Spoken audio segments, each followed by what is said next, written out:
ओम शांति।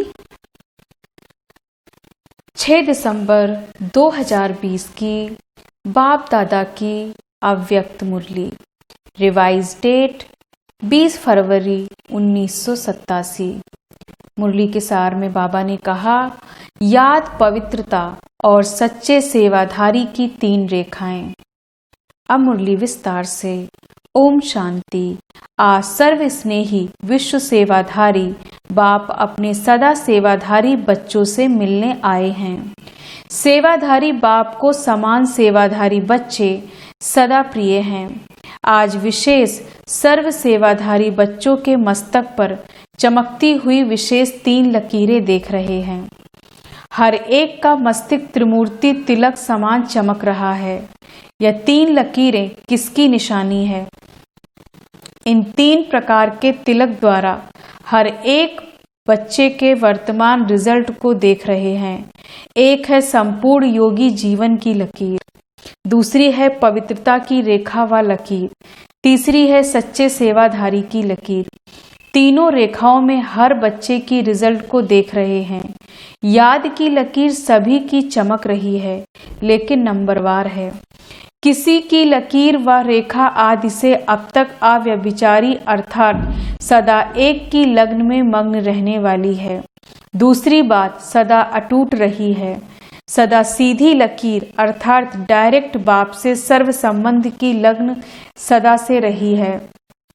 वह किसी निमित्त आत्माओं के द्वारा बाप से संबंध जोड़ने के अनुभवी है। डायरेक्ट बाप का सहारा है, वह किसी आत्मा के सहारे द्वारा बाप का सहारा है। एक है सीधी लकीर वाले, दूसरे हैं बीच में थोड़ी टेढ़ी लकीर वाले। यह है याद की लकीर की विशेषता। दूसरी है संपूर्ण पवित्रता की लकीर व रेखा, इसमें भी नंबरवार है। एक है ब्राह्मण जीवन लेते ही ब्राह्मण जीवन का विशेष बाप का वरदान प्राप्त कर सदा और सहज इस वरदान को जीवन में अनुभव करने वाले उन्हों की लकीर आदि से अब तक सीधी है। दूसरे ब्राह्मण जीवन के इस वरदान को अधिकार के रूप में अनुभव नहीं करते, कभी सहज कभी मेहनत से बहुत पुरुषार्थ से अपनाने वाले हैं। उन्हों की लकीर सदा सीधी और चमकती हुई नहीं रहती है। वास्तव में याद व सेवा की सफलता का आधार है पवित्रता। सिर्फ ब्रह्मचारी बनना यह पवित्रता नहीं, लेकिन पवित्रता का संपूर्ण रूप है। ब्रह्मचारी के साथ साथ ब्रह्मचारी बनना। ब्रह्मचारी अर्थात ब्रह्मा के आचरण पर चलने वाला, जिसको फॉलो फादर कहा जाता है, क्योंकि फॉलो ब्रह्मा बाप को करना है, शिव बाप के समान स्थिति में बनना है, लेकिन आचरण व कर्म में ब्रह्मा बाबा को फॉलो करना है। हर कदम में ब्रह्मचारी। ब्रह्मचर्य का व्रत सदा संकल्प और स्वप्न तक हो। पवित्रता का अर्थ सदा बाप को कंपेनियन साथी बनाना और बाप की कंपनी में सदा रहना।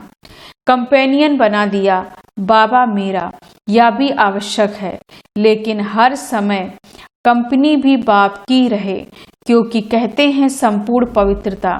संगठन की कंपनी, परिवार के स्नेह की मर्यादा वह अलग चीज है, वह भी आवश्यक है, लेकिन बाप के कारण ही यह संगठन के स्नेह की कंपनी है। यह नहीं भूलना है, परिवार का प्यार है, लेकिन परिवार किसका? बाप का। बाप नहीं होता तो परिवार कहाँ से आता? परिवार का प्यार, परिवार का संगठन बहुत अच्छा है, लेकिन परिवार का बीज नहीं भूल जाएं। बाप को भूल परिवार को ही कंपनी देते हैं। बीच बीच में बाप को छोड़ा तो खाली जगह हो गई, वहां माया आ जाएगी। इसलिए स्नेह में रहते, स्नेह देते लेते समूह को नहीं भूलें। इसको कहते हैं पवित्रता। समझने में तो होशियार होना। कई बच्चों को संपूर्ण पवित्रता की स्थिति में आगे बढ़ने में मेहनत लगती है, इसलिए बीच बीच में कोई को कंपेनियन बनने का भी संकल्प आता है और कंपनी भी आवश्यक है। या भी संकल्प आता है, सन्यासी तो नहीं बनना है, लेकिन आत्माओं की कंपनी में रहते बाप की कंपनी को भूल नहीं जाओ, नहीं तो समय पर उस आत्मा की कंपनी याद आएगी और बाप भूल जाएगा तो समय पर धोखा मिलना संभव है। क्योंकि साकार शरीरधारी के सहारे की आदत होगी तो अव्यक्त बाप और निराकार बाप पीछे याद आएगा, पहले शरीरधारी याद आएगा। अगर किसी भी समय पहले साकार का सहारा याद आया तो नंबर 1 वह हो गया और दूसरा नंबर बाप हो गया। जो बाप को दूसरे नंबर में रखते हैं उनको पद क्या मिलेगा? नंबर 1 व 2 सिर्फ सहयोग लेना, स्नेही रहना या अलग चीज है, लेकिन सहारा बनाना अलग चीज है। यह बहुत गूढ़ बात है, इसको यथार्थ रीति से जानना पड़े। कोई संगठन में स्नेही बनने के बजाय न्यारे भी बन जाते हैं, डरते हैं न मालूम फंस जाएं, इससे तो दूर रहना ठीक है। लेकिन नहीं, 21 जन्म की प्रवृत्ति में परिवार में रहना है ना, तो अगर डर के कारण किनारा कर लेते, न्यारे बन जाते तो वह कर्म सन्यासी के संस्कार हो जाते हैं। कर्मयोगी बनना है, कर्म सन्यासी नहीं। संगठन में रहना है, स्नेही बनना है, लेकिन बुद्धि का सहारा एक बाप को दूसरा न कोई। बुद्धि को कोई आत्मा का साथ व गुण व कोई विशेषता आकर्षित नहीं करे, क्योंकि कहते हैं पवित्रता में मेहनत लगती है। इससे सिद्ध है वरदाता बाप से जन्म का वरदान नहीं लिया, वरदान में मेहनत नहीं होती। हर ब्राह्मण आत्मा को ब्राह्मण जीवन का वरदान, पहला वरदान पवित्र भव योगी भव का मिला है। तो अपने से पूछो, पवित्रता के वरदानी हो या मेहनत से पवित्रता को अपनाने वाले हो। यह याद रखो कि हमारा ब्राह्मण जन्म है, सिर्फ जीवन परिवर्तन नहीं, लेकिन ब्राह्मण जन्म के आधार पर जीवन का परिवर्तन है। जन्म के संस्कार बहुत सहज और स्वतः होते हैं। आपस में भी कहते हो ना, मेरे जन्म से ही ऐसे संस्कार हैं। ब्राह्मण जन्म का संस्कार है, योगी भव, पवित्र भव, वरदान भी है, निजी संस्कार भी है। जीवन में 2 चीजों की आवश्यक है, एक कंपेनियन, दूसरी कंपनी। इसलिए त्रिकालदर्शी बाप सभी की आवश्यकताओं को जान कंपेनियन भी बढ़िया, कंपनी भी बढ़िया देते हैं। विशेष डबल विदेशी बच्चों को दोनों चाहिए। इसलिए बाप दादा ने ब्राह्मण जन्म होते ही कंपेनियन का अनुभव करा लिया, सुहागिन बना दिया। जन्मते ही कंपेनियन मिल गया ना, कंपेनियन मिल गया है, वह ढूंढ रहे हो तो पवित्रता निजी संस्कार के रूप में अनुभव करना। इसको कहते हैं श्रेष्ठ लकीर अथवा श्रेष्ठ रेखा वाले फाउंडेशन पक्का है ना। तीसरी लकीर है सच्चे सेवाधारी की। यह सेवाधारी की लकीर भी सभी के मस्तक पर है। सेवा के बिना भी रह नहीं सकते। सेवा ब्राह्मण जीवन को सदा निर्विघ्न बनाने का साधन भी है, और फिर सेवा में ही विघ्नों का पेपर भी ज्यादा आता है। निर्विघ्न सेवाधारी को बच्चे सेवाधारी कहा जाता है, सच्चे सेवाधारी कहा जाता है।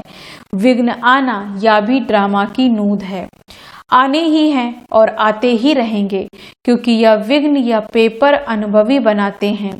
इसको विघ्न ना समझ, अनुभव की उन्नति हो रही है। इस भाव से देखो तो उन्नति की सीढ़ी अनुभव होगी। इससे और आगे बढ़ना है, क्योंकि सेवा अर्थात संगठन का सर्व आत्माओं की दुआ का अनुभव करना। सेवा के कार्य में सर्व की दुआएं मिलने का साधन है।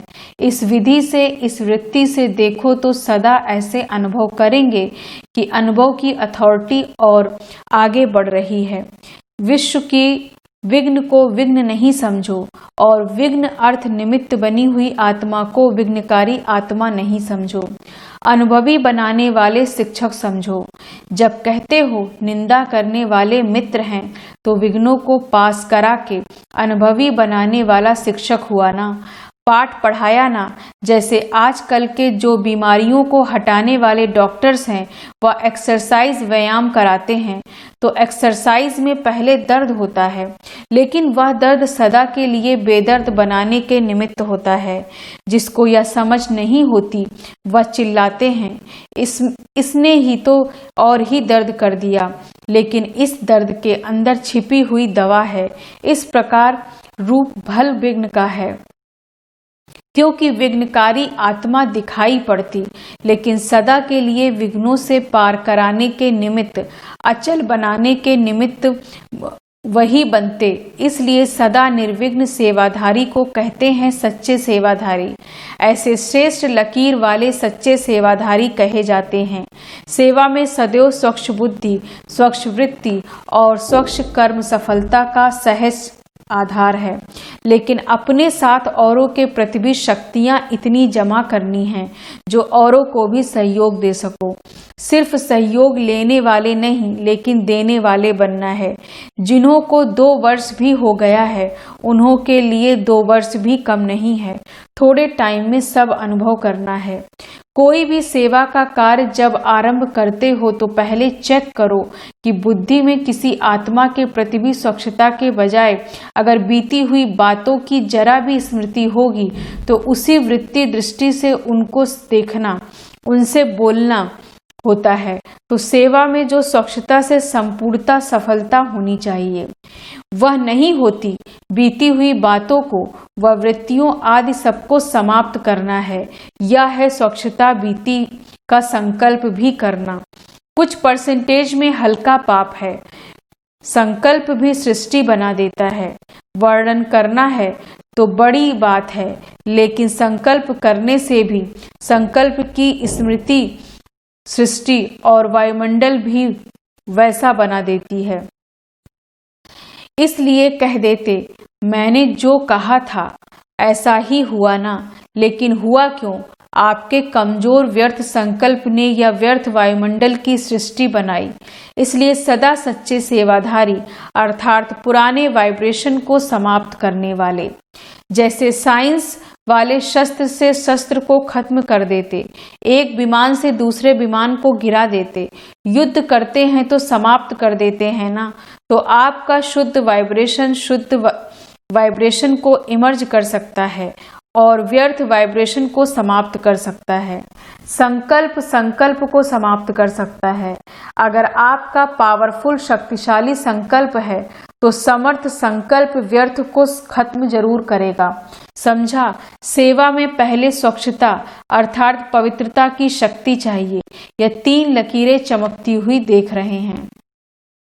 सेवा के विशेषता की और अनेक बातें सुनी भी हैं। सब बातों का सार है निस्वार्थ निर्विकल्प स्थिति से सेवा करना सफलता का आधार है। इसी सेवा में ही स्वयं की संतुष्टि और हर्षित रहते और दूसरों को भी संतुष्ट रहते। सेवा के बिना संगठन नहीं हुआ। संगठन से भिन्न भिन्न बातें, भिन्न भिन्न विचार, भिन्न भिन्न तरीके साधन या होना ही है, लेकिन बातें आते भी भिन्न भिन्न साधन सुनते हुए भी स्वयं सदा अनेक को एक बाप की याद में मिलाने वाले एक रस स्थिति वाले रहो। कभी भी अनेकता में मूझो नहीं। अब क्या करें, बहुत विचार हो गए हैं, किसका माने किसका ना माने। अगर निस्वार्थ निर्विकल्प भाव से निर्णय करेंगे तो कभी किसी को कुछ व्यर्थ संकल्प नहीं आएगा, क्योंकि सेवा के बिना भी रह नहीं सकते, याद के बिना भी रह नहीं सकते। इसलिए सेवा को भी बढ़ाते चलो, स्वयं को भी स्नेह सहयोग और निस्वार्थ भाव से बढ़ाते चलो। समझा? बाप दादा को खुशी है कि देश विदेश में छोटे बड़े सभी ने उमंग उत्साह से सेवा का सबूत दिया। विदेश की सेवा का भी सफलतापूर्वक कार्य संपन्न हुआ और देश में भी सभी के सहयोग से सर्व कार्य संपन्न हुए, सफल हुए। बाप दादा बच्चों के सेवा की लगन को देख हर्षित होते हैं। सभी का लक्ष्य बाप को प्रत्यक्ष करने का अच्छा रहा और बाप के स्नेह में मेहनत को मोहब्बत में बदल कार्य का प्रत्यक्ष फल दिखाया। सभी बच्चे विशेष सेवा के निमित्त आए हुए हैं। बाप दादा भी वाह बच्चे वाह के गीत गाते हैं। सभी ने बहुत अच्छा किया। किसी ने किया, किसी ने नहीं किया या है ही नहीं। चाहे छोटे स्थान हैं व बड़े स्थान हैं, लेकिन छोटे स्थान वालों ने भी कम नहीं किया। इसलिए सर्व की श्रेष्ठ भावनाओं और श्रेष्ठ कामनाओं से कार्य अच्छे रहें और सदा अच्छे रहेंगे। समय भी खूब लगाया, संकल्प भी खूब लगाए। प्लान बनाया तो संकल्प किया ना। शरीर की शक्ति भी लगाई, धन की शक्ति भी लगाई, संगठन की शक्ति भी लगाई। सर्व शक्तियों की आहुतियों से सेवा का यज्ञ दोनों तरफ देश और विदेश सफल हुआ। बहुत अच्छा कार्य रहा। ठीक किया व नहीं किया यह क्वेश्चन ही नहीं, सदा ठीक रहा और सदा ठीक रहेगा। चाहे मल्टी मिलियन पीस का कार्य किया, चाहे गोल्डन जुबली का कार्य किया, दोनों ही कार्य सुंदर रहे। जिस विधि से किया वह विधि भी ठीक है। कहाँ कहाँ चीज की वैल्यू बढ़ाने के लिए पर्दे के अंदर एक चीज रखी जाती है। पर्दा और ही वैल्यू को बढ़ा देता है और जिज्ञासा उत्पन्न होती है कि देखें क्या है। पर्दे के अंदर है तो जरूर कुछ होगा, लेकिन यह पर्दा प्रत्यक्षता का पर्दा बन जाएगा। अभी धरनी बना ली, धरनी में जब बीज डाला और वो अंदर छिपा हुआ डाला जाता है। बीज को बाहर नहीं रखते, अंदर छिपा कर रखते हैं और फल व वृक्ष गुप्त बीज का ही स्वरूप प्रत्यक्ष होता है। तो अब बीज डाला, वृक्ष बाहर स्टेज पर स्वतः ही आता जाएगा। खुशी में नाच रहे हैं वह बाबा तो कहते हैं, लेकिन वह सेवा भी कहते हो। अच्छा समाचार तो सब बाप दादा ने सुन लिया। इस सेवा से जो देश विदेश के संगठन से वर्ग की सेवा हुई, यह चारों ओर एक ही समय एक ही आवाज बुलंद होने या फैलने का साधन अच्छा है। आगे भी जो भी प्रोग्राम करो, लेकिन एक ही समय देश विदेश के चारों ओर एक ही प्रकार की सेवा कर। फिर सेवा का फलस्वरूप मधुबन में संगठित रूप में हो। चारों ओर एक लहर होने के कारण जब से सबसे उमंग उत्साह भी होता है और चारों ओर रूहानी रेस होती है। रीस नहीं कि हम और ज्यादा से ज्यादा सेवाओं का सबूत दें, तो इस उमंग से चारों ओर नाम बुलंद हो जाता है। इसलिए किसी भी वर्ग का बनाओ, लेकिन चारों ओर सारा वर्ष एक ही रूपरेखा की सेवा की तरफ अटेंशन हो, जो उन आत्माओं को भी चारों ओर का संगठन देख उमंग आता है, आगे बढ़ने का चांस मिलता है। इस विधि से प्लान बनाते बढ़ते चलो। पहले अपनी अपनी एरिया में उन वर्ग की सेवा कर छोटे छोटे संगठन के रूप में प्रोग्राम रखो, प्रोग्राम करते रहो और उस संगठन से फिर जो विशेष आत्माएं हों उनको इस बड़े संगठन के लिए तैयार करो। लेकिन हर सेंटर या आसपास के मिलकर करो, क्योंकि कई यहाँ तक नहीं पहुँच सकते, तो वहाँ पर ही संगठन का जो प्रोग्राम होता उसमें भी उन्हों को लाभ होता है। तो पहले छोटे छोटे स्नेह मिलन करो, फिर जोन को मिलाकर संगठन करो, फिर मधुबन का बड़ा संगठन हो। तो पहले से ही अनुभवी बन करके फिर यहाँ तक भी आएंगे। लेकिन देश विदेश में एक ही टॉपिक हो, एक ही वर्ग के हो, ऐसे भी टॉपिक्स होते हैं जिसमें 2-4 वर्ग भी मिल सकते हैं। सर्व पवित्रता के वरदान के अधिकारी आत्माओं को सदा एकरस निरंतर योगी जीवन के अनुभवी आत्माओं को सदा हर संकल्प हर समय सच्चे सेवाधारी बनने की श्रेष्ठ आत्माओं को विश्व स्नेही विश्व सेवाधारी बाप दादा का याद प्यार और नमस्ते। हम रूहानी बच्चों की रूहानी बाप दादा को गुड मॉर्निंग, नमस्ते नमस्ते नमस्ते। वरदान है बाबा का, कंबाइंड स्वरूप की स्मृति द्वारा अभूल बनने वाले निरंतर योगी भव। कंबाइंड स्वरूप की स्मृति द्वारा अभूल बनने वाले निरंतर योगी भव। विस्तार से, जो बच्चे स्वयं को बाप के साथ कंबाइंड अनुभव करते हैं उन्हें निरंतर योगी भव का वरदान स्वतः मिल जाता है, क्योंकि वो जो जहाँ भी रहते हैं मिलन मेला होता रहता है। उन्हें कोई कितना भी भुलाने की कोशिश करे लेकिन वो अभूल होते हैं। ऐसे अभूल बच्चे जो बाप को अति प्यारे हैं वही निरंतर योगी हैं, क्योंकि प्यार की निशानी है स्वतः याद। उनके संकल्प रूपी नाखून को भी माया हिला नहीं सकती। स्लोगन है आज का, कारण सुनाने के बजाय उसका निवारण करो तो दुआओं के अधिकारी बन जाएंगे। कारण सुनाने के बजाय उसका निवारण करो तो दुआओं के अधिकारी बन जाएंगे। ओम शांति। धन्यवाद बाबा, धन्यवाद।